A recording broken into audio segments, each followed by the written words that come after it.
Hi, everyone. Another podcast just to sort of catch you up and stay in gear to let you know that I'm thinking about all of you in everything I'm doing.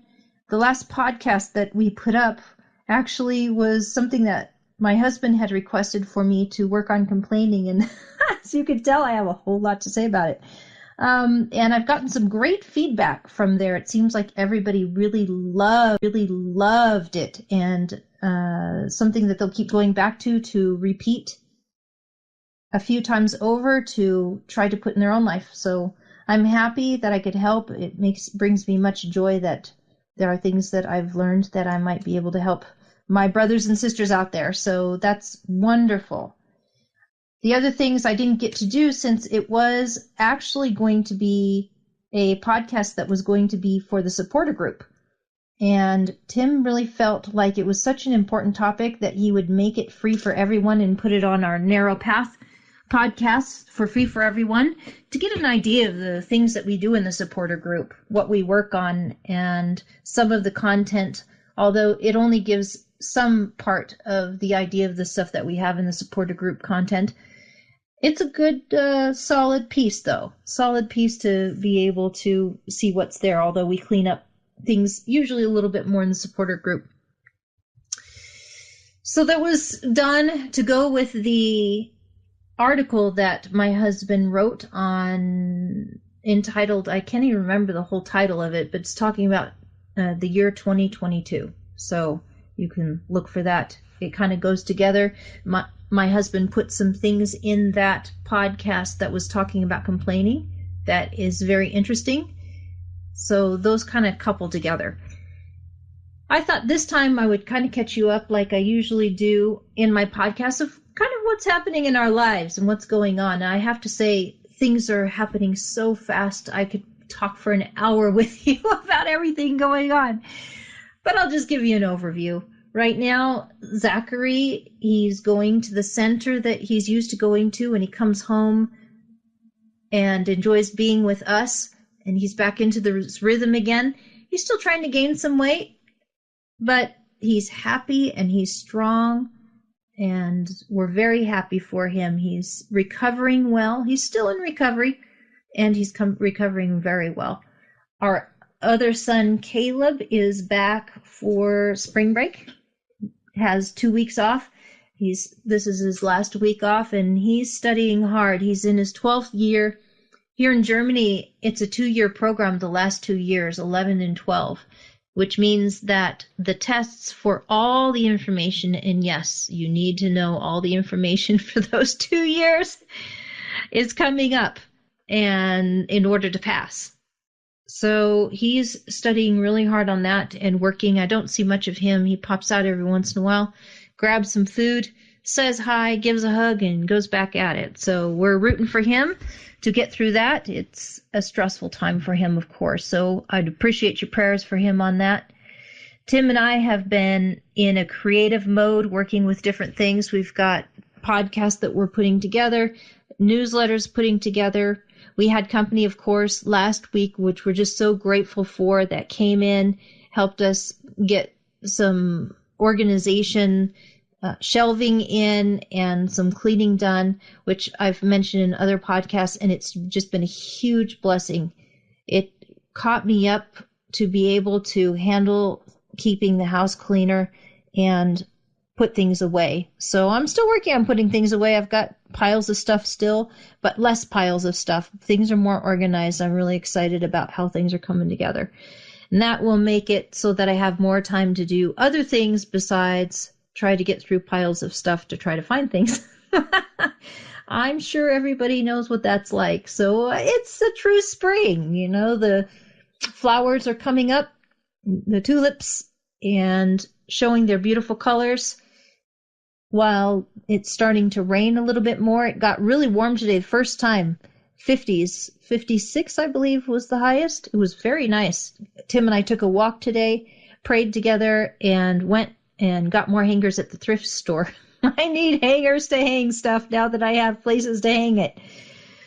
That's what's going on, just in a general way of what's going on in our lives here, there's something really interesting that happened today that I wanted to share with you that kind of goes with something that I was thinking about spiritually today. At 10 o'clock, we got the doorbell rang. I opened up, and it's this gentleman wearing black and standing there, and I recognized, the chimney sweep is here. In Germany, every neighborhood has a chimney sweep typically, which is a man who comes and cleans out the chimney. They go up into the attic and they get down there and they make sure everything gets cleaned out so that there's no fire hazard that happens, because, soot gets on the inside of the chimneys. And they actually just put a schedule down and put it on your door of when they're going to show up in that neighborhood and at your doorstep, about what time they're going to do that. And they came on time. He came on time. He was a nice gentleman. He actually spoke English, which totally surprised me. He spoke it very well. And he said, may I come in? I need to clean your chimney. And of course, I let him in, and I recognized that he had on a very nice outfit that was obviously very traditional for German chimney sweep, was my guess. But the thing that struck me the most about this man was that there was a light from him. He was happy. He was respectful. He was joyful in what he did. He was actually proud of what he did and happy with what he did. And he was very personable. And it stuck out to me because it seemed like he was very comfortable and confident, and that he liked people, and he was representing something that he was proud of. I thought it was just very dramatic and fabulous to see this, and it just lightened up my day. I felt like he had given me a reason to feel even more happy than I was already feeling, and it put more of a bounce in my step. And he reminded me of some things as he went around doing it, and I said, you know what, I need to take a picture of this man, if he'll let me, so that everyone can see what he looks like, what a traditional chimney sweep looks like, because it has quite a tradition to it. I wonder if he'd let me take a picture and share it with you, and share a little bit of what life is like here in Germany. So after he was finished, I asked him, would it be okay if I took a picture of you? He said, sure. He said, just a minute, hold on.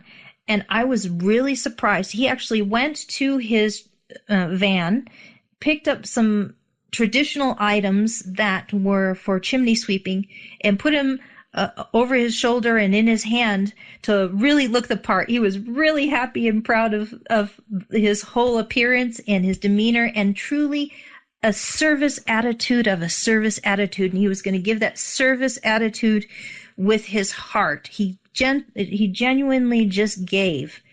And I think in the photo, if you really look at it, you can see it. He had some soot on his face, and you could tell that it's a dirty job, obviously. And so he stood there and took a picture, and I asked him, what is your name? And he said, Spieken, Rainer. And I said, wow, I've never heard a name like that, ever. And I asked a girlfriend of mine, actually, just before making this podcast, how do you spell that? Or have you ever heard of that? And she told me that she'd never heard the name Spieken before. But Rainer, she gave me the spelling of that. So she let me know, actually, that here in Germany, it is a tradition for years and years and years, generation after generation after generation, to actually give you, when they're asked about their name, to give you their family name first, what family they come from, and then they'll give you their first name. I thought that was quite a tradition, so I got just taught a lot about Germany today. And it reminded me of what we're supposed to do, the way that actually our light is supposed to shine. I'd like to read Matthew chapter 5 with you, starting in verse, let's start in verse 14. It says, Christ is talking here. He says, "You're the light of the world. A city set on a hill cannot be hidden. Nor do people light a lamp and put it under a basket, but on a stand, and it gives light to all in the house. In the same way, let your light shine before others, so that they may see your good works and give glory to your Father who is in heaven."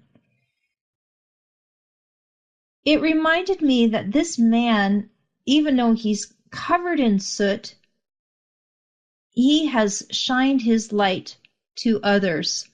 And I saw the good works of God through him, and it made me give glory to the Father in heaven.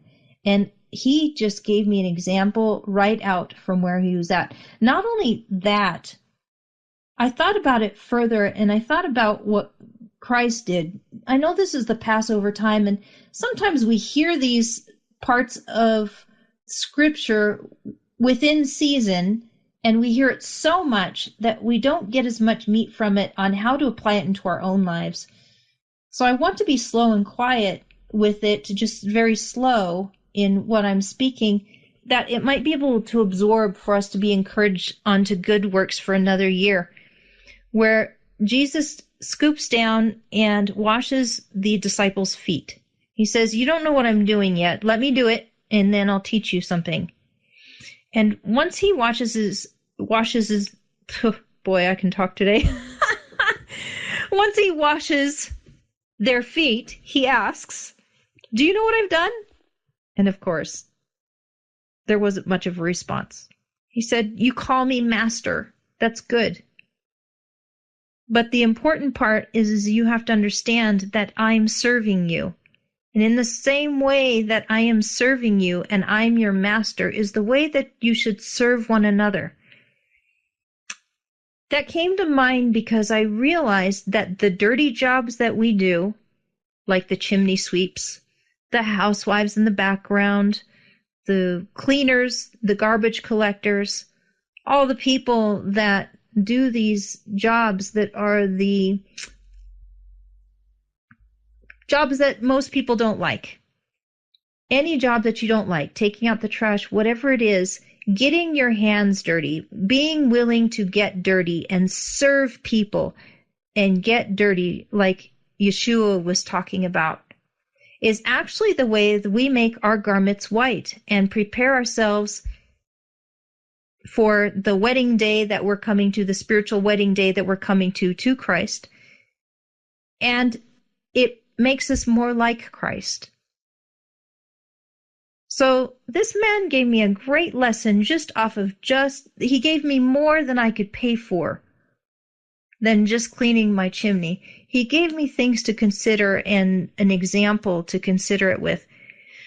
These things that I share sometimes can get really heavy, and there's just so much and so intense at times. I want to share that I know it can be overwhelming to say, "Oh man, there's so much for me to change," and it's so overwhelming when I can see things so clearly and I hear it again and I can't get myself to change. I wanted to share that really, if we sit back and we take evaluation of where we're at, my suggestion is just to gently, in a calm place, take out a piece of paper, write down the things that make your light not shine so well. What are the dirty spots in your life that other people can't see the good works, that the good works aren't quite developed yet? What's going on for you? Write it down. Maybe you feel like you've had a loss of somebody, or a dog, or a person. Maybe you feel like you've had a tough life or a job that you don't particularly like. Maybe you haven't gotten the support you wanted, and that has created some depression. Whatever it is, write it down. Ask Daddy, ask God to help you see those things that are keeping your light from being brighter. Once you get a list, sit with that list and do something very simple. Don't, first of all, try to change on your own. Just realize that we're still in the process of getting cleaned up. And it is our job to be open to being cleaned up. But there's no way that you can change yourself on your own strength. I don't know how many of you have figured that out yet, but if you've been able to change on your own strength, your heart, as well as your actions? I'm impressed. Give me some feedback on that. I'd love to hear from you. I've always found that the only way to do it is to ask Daddy for help. So I suggest taking that paper to your prayer closet every day, or just taking it to work, repeating it while you're eating breakfast, or running out the door real quick and looking at it and saying, Dad, I want my light to shine better so that they see good works in me instead of bad works in me, and that they praise you and give glory to you, Dad, in heaven, and that I become like that chimney sweep man so that people can feel inspired and have a light in their step and have encouragement. Will you help me get there, Dad? If you really mean it, you pray it from the heart, and you continue to do that for a week or maybe a couple weeks or a month, and just be gentle with yourself and let God help you. God answers those type of prayers because He wants you to be happier. He wants your light to shine. He wants you to be more like Him.